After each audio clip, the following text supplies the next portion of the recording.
اسكت يا سقط يا بوق حكم الري. الشاعر رفعت الصافي يرد على السياسي يزيد الحسون بعد نشره صورة لقصور صدام حسين، واعتبرها البعض إساءة لشهداء سبايكر. وقد رد يزيد الحسون وأكد أن اختيار الصورة جاء لكونها منظر جميل من مناطق العراق ولا يقصد بها الإساءة. فيما علق قاسم الأعرجي مستشار الأمن القومي العراقي على الحادث، وأكد اتخاذ الإجراءات القانونية بحق يزيد الحسون. دعونا نشاهد.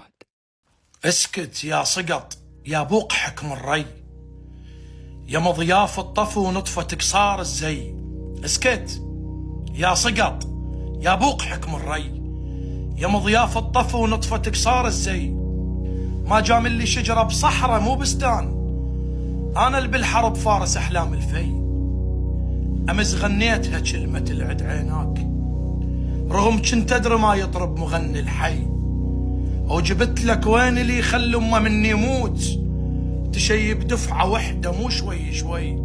وقلت لك يا جسر كف الدنق وارتاح. شسوي لك تحب جواك يمشي المي، شيعي أو قصتي تحط لك جليد جناح، فدوة تروح للابس هنا برجلي. اسكت يا سقط يا بوق حكم الري.